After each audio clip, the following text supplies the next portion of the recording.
Amigas, un podcast. 8 cosas bien. Nosotras no sabemos, ustedes tampoco.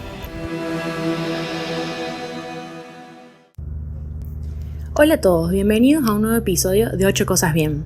Como les mencionamos en el episodio 4, tenemos una sorpresa para ustedes.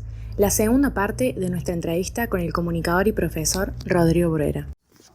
Si disfrutaron del enfoque sobre sociedad y cultura pop en nuestro episodio anterior, hoy vamos a profundizar sobre la historia y la política para darle un cierre a los icónicos años 90. Esperamos que disfruten del episodio.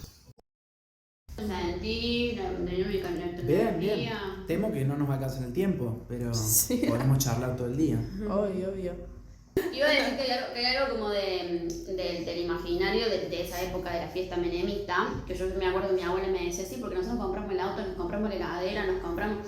Es como... Todo por 2 pesos. El menemismo fue, o sea, y mejor gobierno de la historia argentina, y yo le pregunto por qué, y ella hasta el día de hoy me dice, porque yo pude acceder a comprar un montón de cosas. Es que eso es lo que hacen ahora. Acá en este podcast no estamos a favor de nada, pero es lo que hacen ahora. Votan a Milei porque dicen porque yo. O sea, nadie piensa en el otro, es porque yo voy a estar mejor, porque yo y mi papá y mi... Yo creo que siempre, creo que algo muy del argentino, ese egoísmo de mirar más lo que le viene bien a uno mismo que lo que le viene bien a la gente, o sea, a todo el colectivo social. O sea, somos muy... En sí la persona tiene ese egoísmo de qué es lo que me conviene a mí, ¿entendés? Entonces... Mira, se me ocurre ahí varias cosas para pensar. Creo que tanto los 90, por el clima de época que te dije recién, fue el triunfo de los valores del capitalismo por sobre lo del comunismo realmente existente, y que hoy se reflota, digamos. ¿Y qué pasó entre medio? Primero, estamos, creo, ya en un momento de como el triunfo del sujeto neoliberal individual clásico. Lo que vos dijiste, Jamine, es para mí el hilo por el cual podemos entender algo como proceso y no como, este momento particular y demás. ¿Por qué? Efectivamente hay como un consenso, de alguna manera, social, en el que se cumple la noción del lo que sería el sueño americano, ¿no? Zarpado concepto de sueño americano. El sueño americano son dos conceptos interesantes ahí de Norteamérica. El American Dream y el Self-Made Man. O sea, son dos de los valores fuertes. Sí, pero es más que el mérito. El Self-Made Man es esta lógica del hacerse a sí mismo, del construirse desde abajo, del yo no le debo nada a nadie. A mí nadie me tiene que... Yo no le pido ayuda a nadie porque yo puedo solo. Eso es el triunfo del sujeto. Y que le moleste que a los otros sí lo hagan. Y que me moleste si al otro, que sí le hace falta un subsidio, una ayuda, una colaboración, me molesta que a él se lo estén dando. Digo, es una lógica más sistémica. Vos recién dijiste, es típico nuestro de acá, de una cultura argentina. Yo no sé si es de la cultura argentina. Para mí es algo más global. Trasciende. Claro, sí, puede para ser, mí todos los fenómenos los debemos pensar obligatoriamente en términos locales, en términos globales y en esa tensión, porque nuestros consumos son locales y globales, porque nuestras ideas son locales y globales, porque lo que nos enseñan en la facultad... hay pensamiento europeo, eurocéntrico, poco pensamiento latinoamericano, lo hay, pero está en esa tensión. Pero para mí el gran problema que tenemos es, desde los 80, donde se instaura tanto en Estados Unidos como en Inglaterra, los fuertes gobiernos de Ronald Reagan en Estados Unidos, Margaret Thatcher en Inglaterra, es la política del neoliberalismo.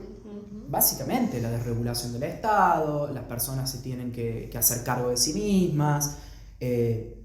Y hoy lo estamos, creo, de alguna manera, viendo reflejado en los trades, en los pibes cuyo objetivo es hacer guita. Lo dijeron recién incluso con los consumos musicales, es decir, todo tiene que ver con el lujo, con el miren todo lo que yo gané. No admiramos más al Piti mandándose un hongo. Exacto.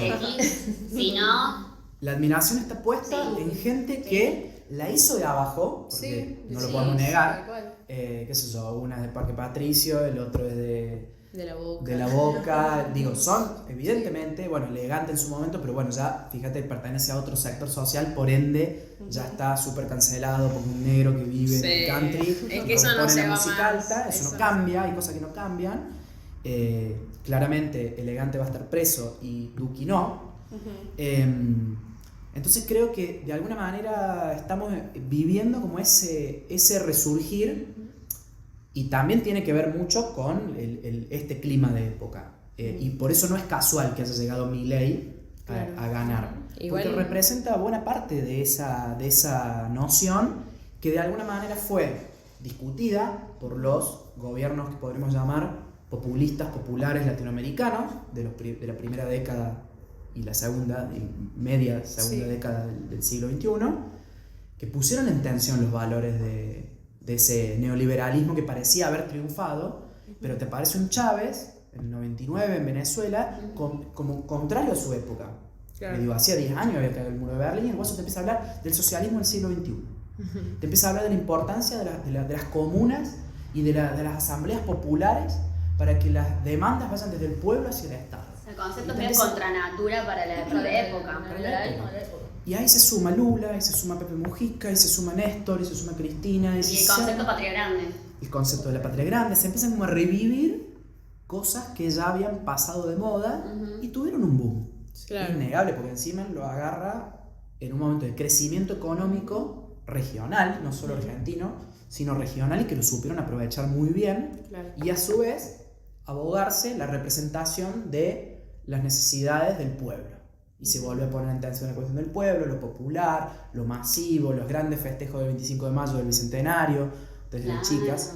Sí. 2010, desde niñitas. ¿No se acuerdan? Sí, bueno, sí, pero fue icónico porque fue un fiestón. Un fiestón gigantesco. Entonces digo, creo que de alguna manera, obviamente con las debilidades que después terminaron teniendo esos gobiernos, cuando ya no fueron épocas de crecimiento, sino más de estancamiento, creo que de alguna manera estamos como volviendo a lo que había antes de eso. Igual es como... Llegó como contrahegemónico y ahora... Sí, es como de nuevo no ver las cosas con el mismo filtro, porque como decimos recién, sí, con Menem, ay, porque yo me puedo comprar mi casa, yo esto... Pero venían de una crisis terrible en donde la mayoría de la población estaba en hambruna y obviamente capaz que es más entendible que uno piense en sí mismo y en su familia. Yo no voy a hablar porque es una privilegia en estos momentos, pero hoy en día no estábamos ni cerca de lo que fue en los 90, de esa hambruna que venía la gente, pero tienen el mismo discurso de que yo voy a estar mejor, que yo, entonces como... Para mí sería importante primero respecto al... Claro, me había olvidado de eso, pero lo que dijiste de me pude comprar, eso es real. Sí, o sea, hay un hecho fáctico de la realidad que dice que mucha gente, no la mayoría del país, claramente, pudo tener acceso a productos y consumos que antes no tenían. Sí. Y que venían de una hiperinflación de unos años antes. O sea, llegó un gobierno que estabilizó lo que hoy llaman la macro, bajó la hiperinflación, cambió la moneda, pero ¿a cambio de qué? Claro. A cambio del hambre y la miseria para un montón de gente, que es lo que termina explotando en la crisis del 2001. Entonces, sí, hubo gente que se compró la casa, que pudo viajar a Miami, era la época de ir a Disney. Era la época de ir a Disney. Las fiestas de 15 se dejaron de hacer porque las pibas iban a Disney, o se hacían las tetas. Sí, tal cual. A los 15. A los 15. No, sí. Con la Barbie. Es un montón. Es un montón. Eso pasó en los 90 en Argentina. Pedimos. Pero qué buenos temas que sacaba Turf. ¿Viste? Demones, que iba mucho con la época. Entonces, eso, como que hay toda una lógica en la que, desde lo económico, era como pan para hoy, hambre para mañana. Digo, terminó siendo ese despilfarro, sí, fue un despilfarro, tal cual, que era un préstamo tras otro. Le dio el pescado y no la caña.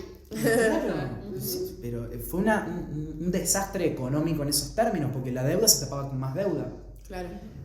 Tarde o temprano eso iba a explotar, que es lo que termina explotando después en el 2001-2002. Pero fue el mejor gobierno de la Argentina. Pero fue el mejor No, está claro que hay que entender. Para mí uno tiene que hacer el ejercicio de entender a las personas que vivieron ciertas cosas. Después uno no entiende, que yo conozco gente que le agarró plata en el corralito y que así todo odian al peronismo y aman a Bullrich y a Macri. Y tampoco podés entender la gente que defiende hoy al gobierno de ahora y vivió los 90, o sea, flaco, no, léete un libro. Bueno, lo habrá pasado bien. Sí, eso también. Lo habrá pasado bien. Pero lo peor es que la mayoría no fue de los que la pasó bien, pero bueno. Pero viste que también hay algo que es mucho lo que es la batalla cultural que se está dando ahora. Esto es como Milei, algo que había escuchado el otro día, estaban haciendo un análisis político de Milei que tiene la lógica del pro, ponele, tiene ciertas lógicas, pero más exacerbado, pero tiene la épica peronista. ¿Viste? En los discursos, en poner el cuerpo, en todo mucho. Entonces como que hay algo que es, Milei es un gobierno mega populista, no me carajo ya, pero es mega populista el gobierno de Milei.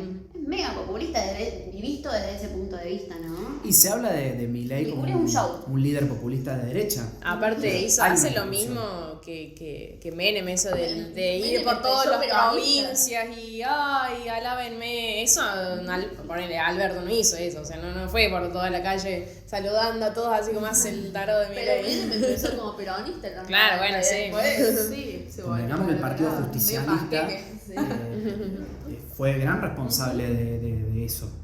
Eso es innegable. Sí. Todo el sistema partidista del sistema político argentino apoyó y avaló eso. Religión en el 95, chicas. O sea, ganó en el 89 y cambió la Constitución. O sea, logró la base, logró los acuerdos necesarios para cambiar la Constitución. Necesita 2/3 del apoyo de ambas cámaras. Es un montón para llamar a la Asamblea Constituyente y después ponerse de acuerdo. O sea, en los 90 hubo consenso. ¿Qué es lo que no hay hoy? Claro. En los 90 ¿Puedes todo el decir que sistema hoy no hay político- consenso? No, porque vamos de una grieta tras otra. Después de la grieta, kirchnerismo, antikirchnerismo o Cristina versus Macri. Y ahora ya estamos en otra grieta o en otra disputa, batalla, llamémosle como queramos, entre, hoy podríamos decirlo, como que volvió la batalla ideológica más fuertemente. No, y el comunismo es un molino de viento. El comunismo no existe, el comunismo. Bueno, están con discusiones de hace 70 años, 50 años. 70 no, 50. Lo escuchaba a Pichetto, que es un histórico peronista que después fue con Macri y demás, y el tipo sigue hablando de los comunistas. Sigue hablando de los comunistas.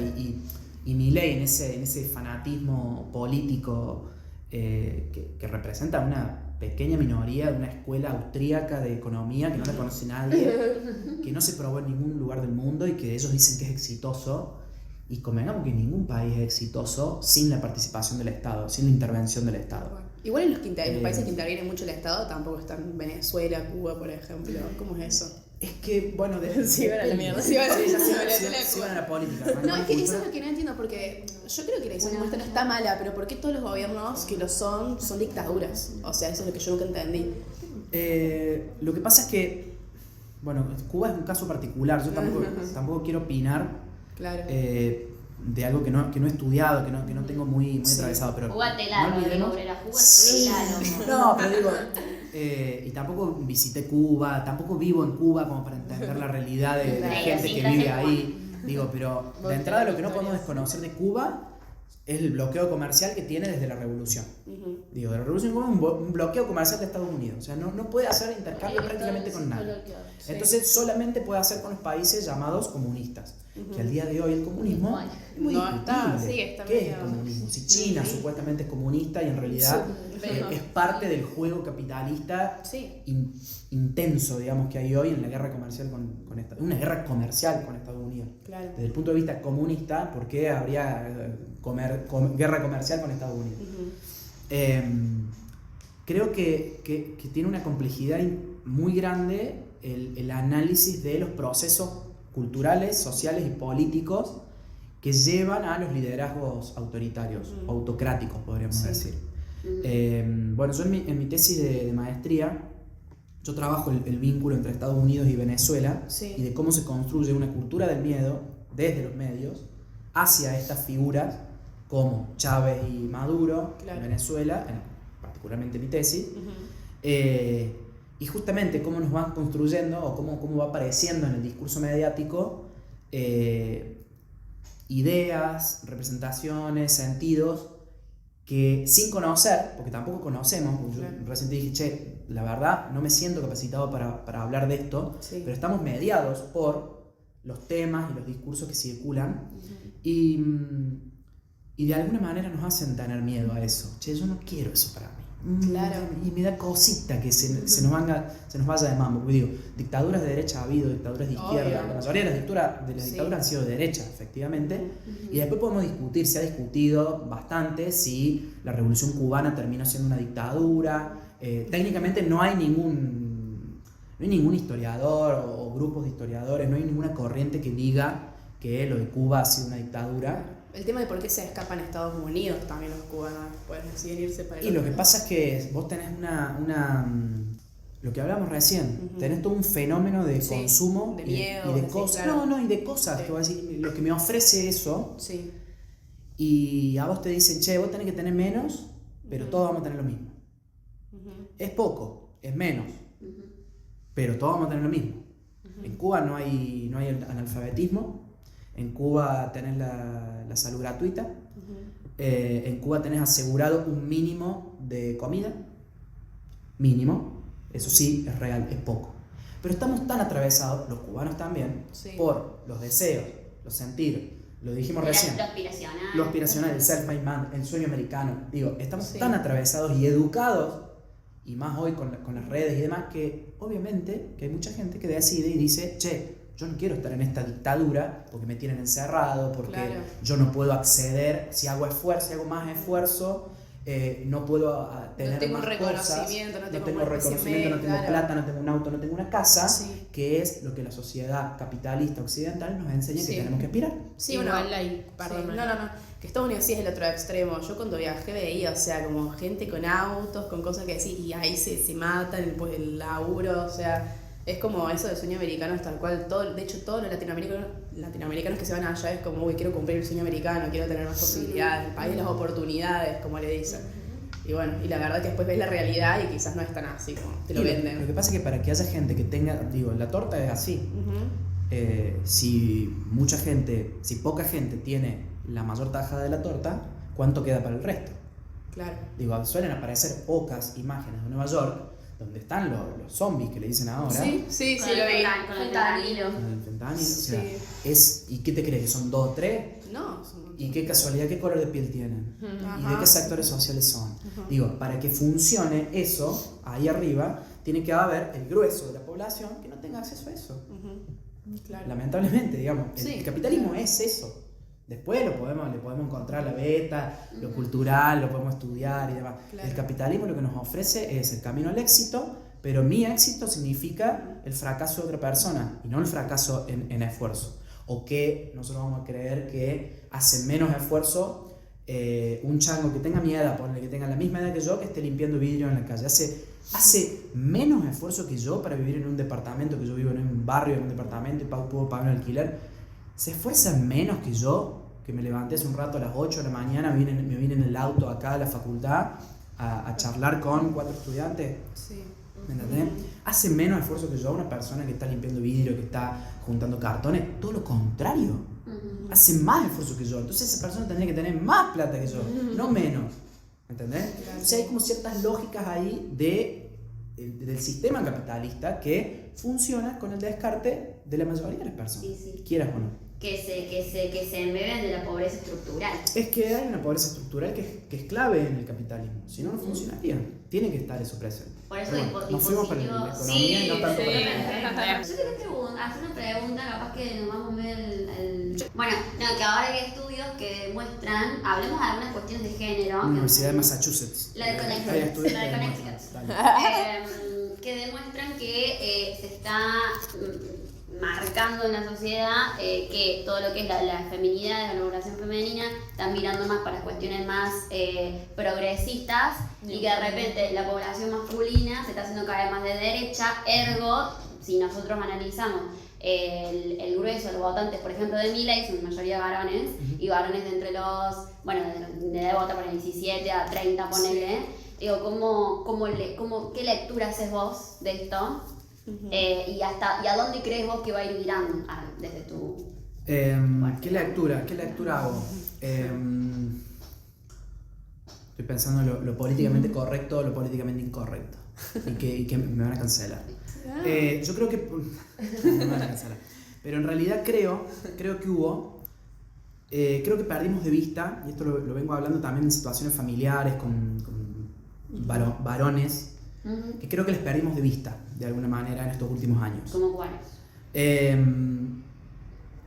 Nos fuimos tanto, para mí nos fuimos tanto, pero tanto a la corrección política de género, de diversidad y demás, que esto me parece más una revancha de ese varón cis heterosexual que perdió sus privilegios o está viendo en juego la pérdida de sus privilegios. No digo que los perdió, claramente no los perdió.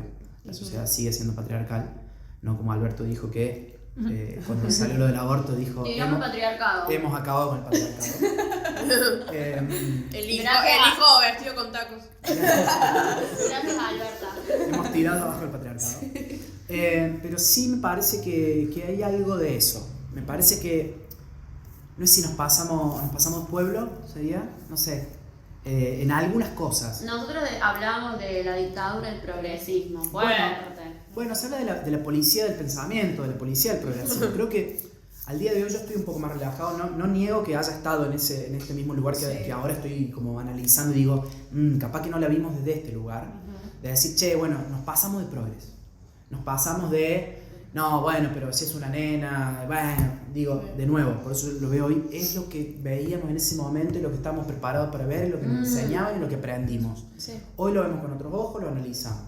Ahora, los scratches a pibitos del secundario, digo, ¿qué impacto tiene un scratch ante, no sé, te le acercaste, le tocaste el hombro a una piba? Ojo, no me estoy guarda, Rodrigo, que no quede claro, que quede claro. Sí. Que una cosa es una cosa, otra cosa es otra cosa, y un abuso sexual es un abuso sexual. Estoy hablando de cuestiones en las que quizás se fueron de mambo algunas situaciones. Sí. Entiendo los scratches, los apoyo, los coincido, pero no lo vivo, porque claramente soy varón y no me he sentido acosado ni abusado sexualmente nunca. Pero creo que ha habido situaciones o más que nada policías de pensamiento. Claro, la ayuda de progresista. La ayuda progresista para mí fue, o termina siendo algo que nos termina desfavoreciendo, porque digo, ¿qué pasaba mientras nosotros estábamos en toda esta cosa, en esta lucha, en este poner en escena todas esas discusiones, discutiendo todo, cancelando, bardeando tal porque dijo tal cosa y bajándolo y no veo más las pelis de Woody Allen y no escucho más al pelado Cordera claro. Digo, ¿qué pasaba con quienes no estaban de acuerdo con eso? ¿Qué pasaba con las mujeres de los barrios populares que estaban en contra del aborto? ¿Qué pasa con la gente que sí vive sinceramente su religiosidad, su espiritualidad con la religión? Que nosotros podemos discutir del progresismo, la iglesia, los hijos de puta que queman a la mujer. Digo, pero hay gente que eso es su vida. Si vos se le pones en tensión y le decís eso está mal, lo que vos haces está mal, no, ¿cómo vas a decir? ¿Cómo no le vas a regalar? ¿Cómo vas a seguir usando el rosa para la nena y el azul para el varón? Eso está mal. ¿Cómo vas a estar en contra del aborto? Sí. Y me parece que nos fuimos de mambo en esas cosas. Sí, es como que hay personas, como decís vos, que tienen esa visión contraria, quizás a algo más considerado progresista, y tienen miedo de decirlo porque saben que van a estar sanatizados por su pensamiento. O sea, entonces, como que ese miedo está, el miedo de pensar distinto, pero para el otro lado. Bueno. ¿Y qué te dice? O sea, bueno, yo tengo en muchas cosas pensamientos que los considero progresistas, pero nunca voy a criticar a alguien por no pensar como yo. O sea, es como, me parece que no está bien de ningún lado, claramente. Es que para mí es eso lo que tenemos que revisar en relación con este boom feminista, que me parece que fue, la cuarta ola, todo este fenómeno que fue gigantesco, que nos hizo crecer un montón, a mí en lo personal, en lo familiar. Digo, me cambió paradigmático. Un tan grande que nos atravesó todo personal y emocional, personalmente, nos hizo revisar un montón de cosas y eso para mí es el gran logro. Ahora, una vez que esa ola fue, como toda ola, baja, una vez que esa ola se fue como aquietando, digo, bueno, ¿qué pasó? ¿Qué perdimos de vista? Por eso vuelvo a los varones estos que hace, en el 2015, tenían, ¿cuánto? ¿La de ustedes? Y 14 años, 13 años, 12 años, chiquitos. ¿Qué atención le fuimos prestando?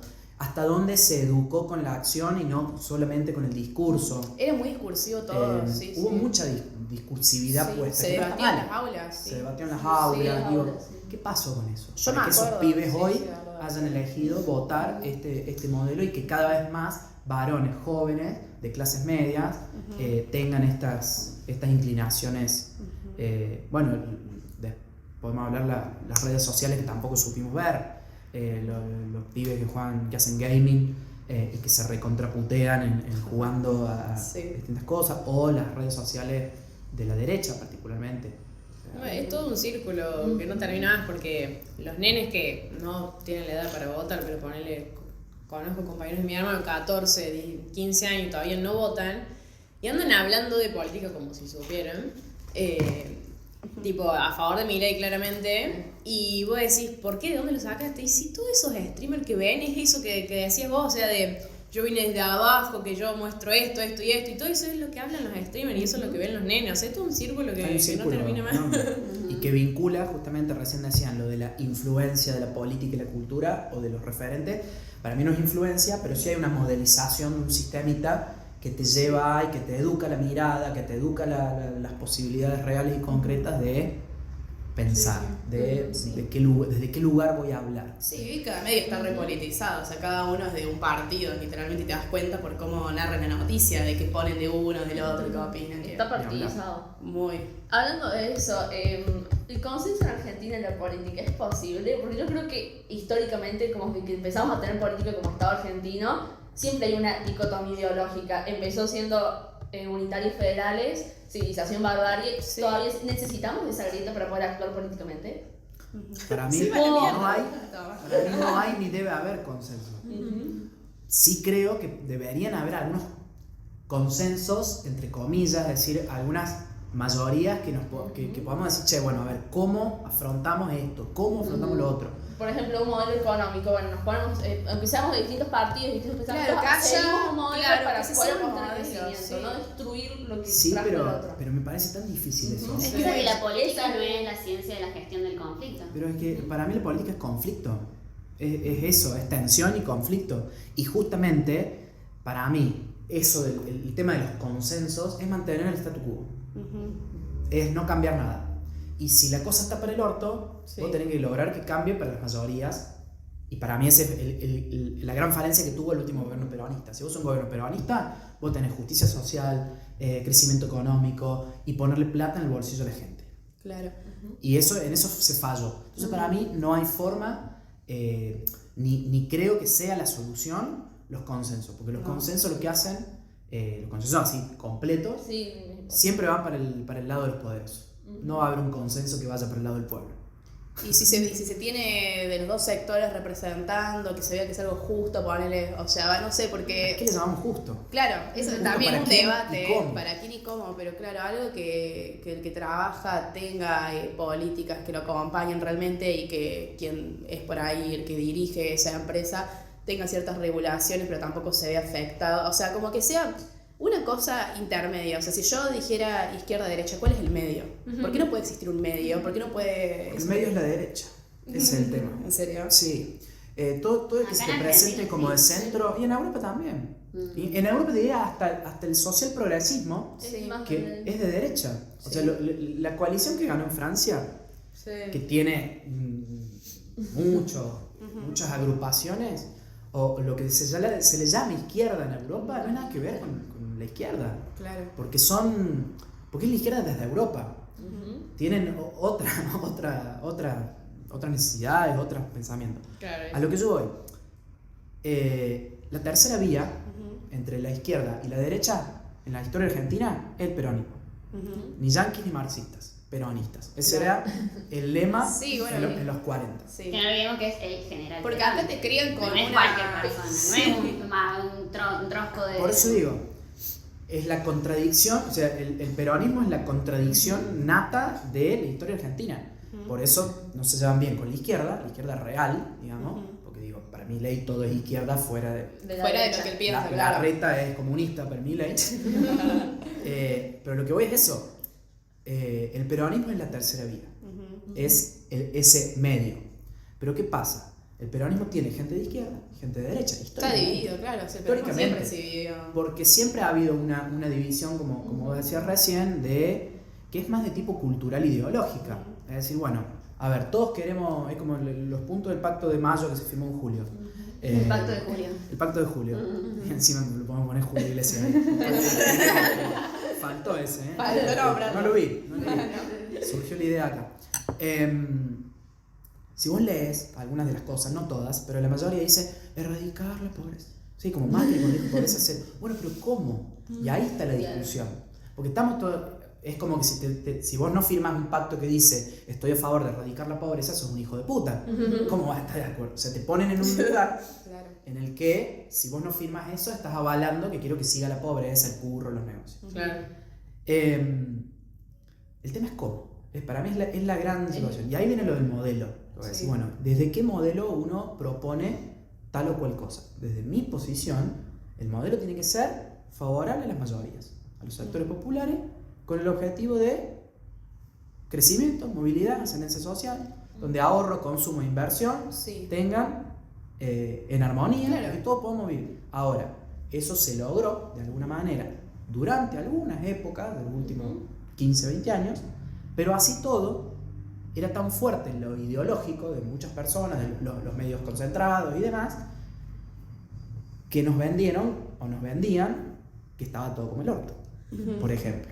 ¿Viste cómo hacemos con o qué pasó cuando esa gente que tuvo movilidad social ascendente después de haber estado cagada de hambre en el 2001-2002, que tuvo un crecimiento, qué pasó después? ¿A quién voto?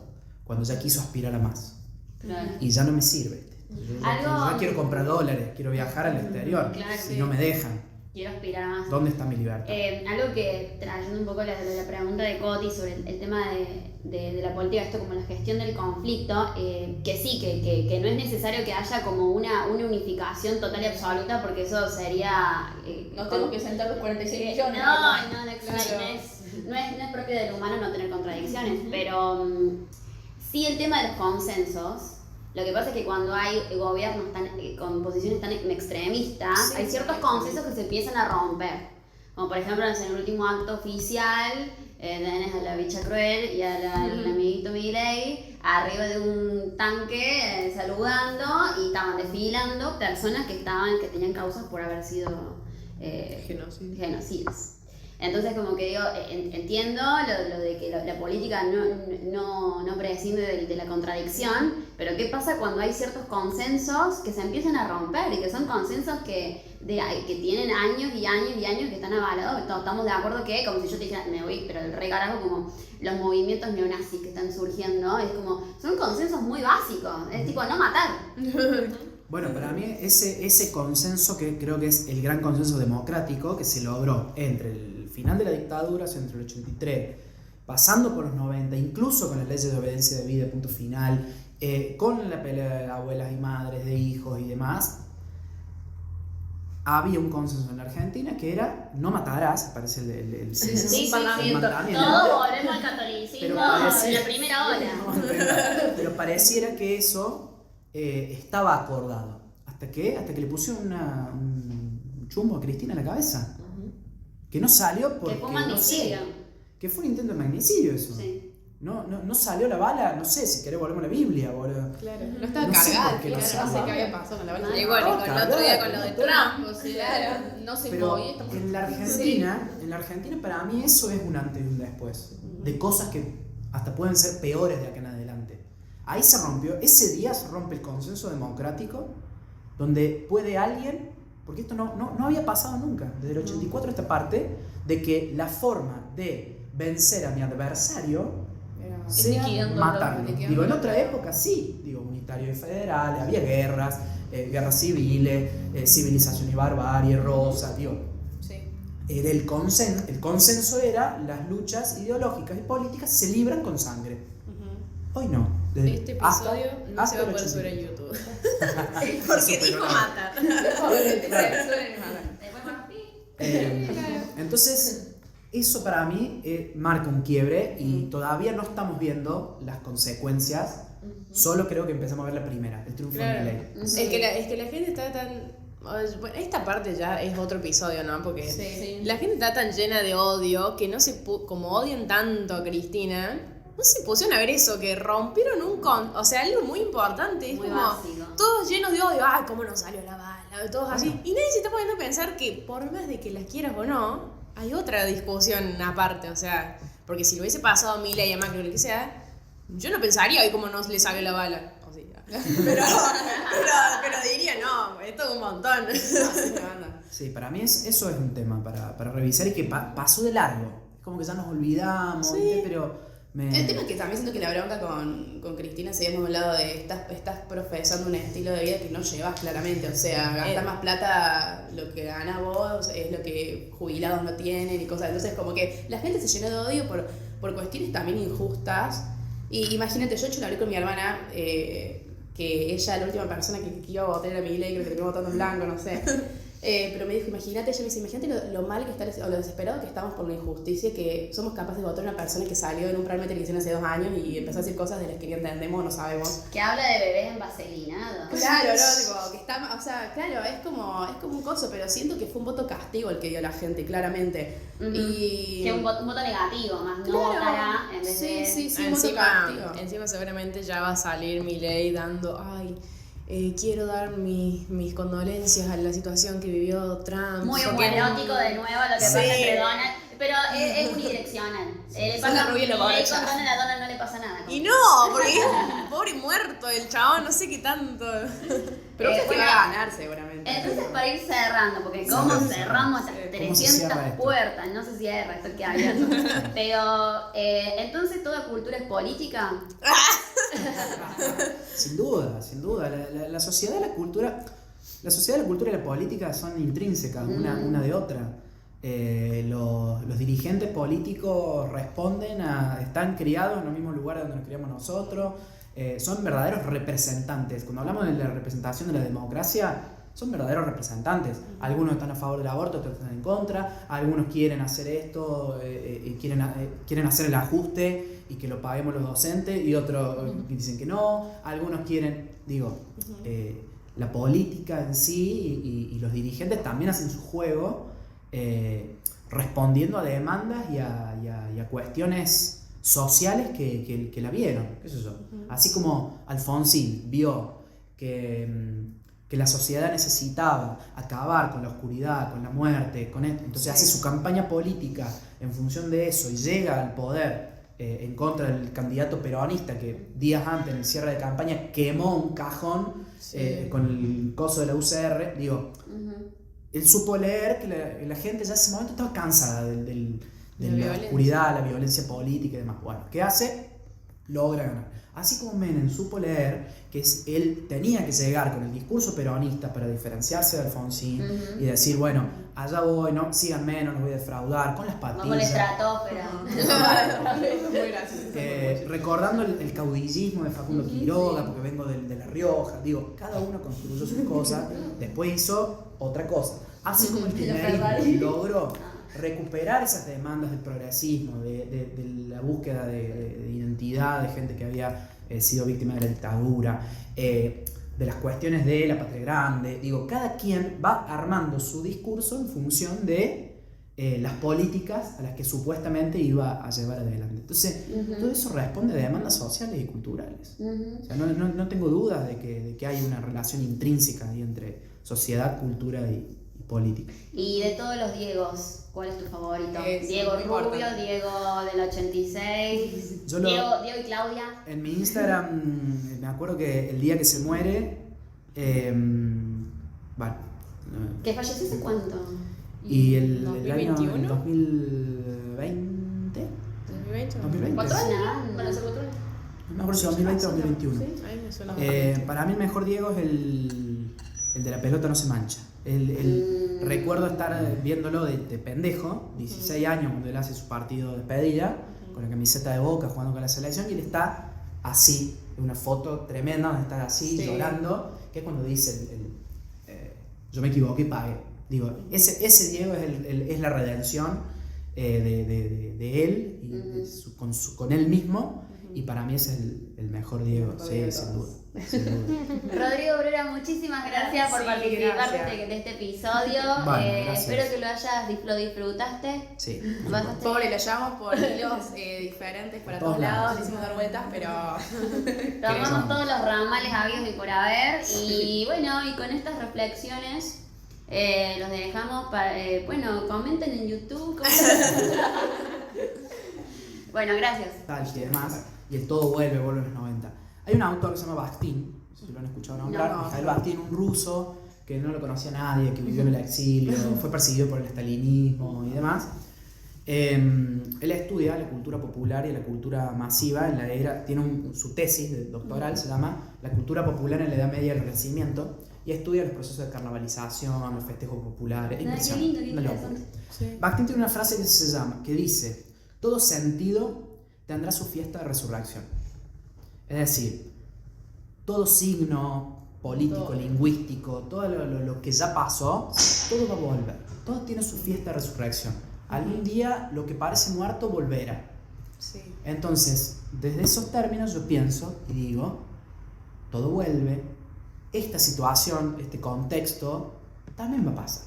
Así como parecía que el neoliberalismo y el fin de la historia, el concepto del fin de la historia con la caída del muro, parecía que no había otra, o Thatcher decía no alternative, o sea, la única vía alternativa es la del capitalismo. Bueno, el capitalismo va a pasar algún día. El capitalismo no existe desde que existimos nosotros. Claro. El capitalismo existe desde el año 1500, 1600 y ¿qué son 500 Y años? ahora supuestamente estamos en la crisis de él. Y ahora estamos en una nueva crisis del capitalismo, pero como vieron, si estudiaron historia sociocontemporánea, el capital se renueva. Puede tener crisis y sale de alguna manera con alguna solución. Sí. Y los estados tienen mucha responsabilidad. Los estados y la economía, o sea, siempre se termina salvando a la economía en contra de los pueblos. Hasta ahora siempre ha funcionado así. La última, la del 2008, se resuelve poniéndole plata a los bancos y no a la gente. Y de alguna manera el capital sobrevive. Y después, mira si no sobrevive el capital, que ya hay McDonald's en China, mira si, o qué sé yo, en algunos lugares hay ya McDonald's verdes, o sea, con comida vegana, vegetariana. Digo, el capital se acomoda, todo es capitalizable siempre, todo es vendible. Por supuesto, sí, por supuesto. Y va a seguir así, capaz que no lo vemos nosotros el fin del capitalismo, pero sí que es una nueva crisis. Digo, la toma del Capitolio allá en Trump es en la previa, digamos, cuando se estaba por ir. Digo, hay elementos que se van dando y que van mostrando que bueno, algo hay. Y que cuando toma el Capitolio, digo, todo lo que es fotoperiodismo, full. Tremendo. Y bueno, el otro día he escuchado un autor que yo había leído bastante en la maestría en internacionales, que lo hicieron una entrevista en la radio, que decía que la solución que él ve posible, o sea, como una recomendación, es unirse países del sur. Y no países del sur de abajo, sino del sur global. Es decir, lo que en su momento fueron los países de tercer mundo, porque, qué sé yo, decía India, por ejemplo, ya no sé si lo podemos considerar del sur global por el crecimiento económico que ha tenido. Entonces dice, bueno, ¿por qué no repensar y tratar de apuntar a nuevas formas que no tengan que ver estrictamente con el capitalismo de consumo, ese excesivísimo consumo del capital, y que China de alguna manera hoy lo está poniendo en tensión a nivel cultural. Así todos son entre Estados Unidos y China. Creo que China ya lo pasó a Estados Unidos, el mayor creador de gases. De polución. Tenemos que ir contra ese norte, incluso contra China, contra Rusia. Digo, la solución está en los países latinoamericanos, en los países africanos. Bueno, como siempre, cómo te juntás, cómo pensás siendo sociedades y culturas tan distintas. Sí. Hermosa reflexión. Y con esto llegamos al final de nuestro episodio de hoy. Esperamos que hayan disfrutado tanto como nosotras. No se olviden de seguirnos en Instagram @8cosasbien para mantenerse al tanto de nuestras novedades y contenido exclusivo. Hasta la próxima y nos vemos en el próximo episodio.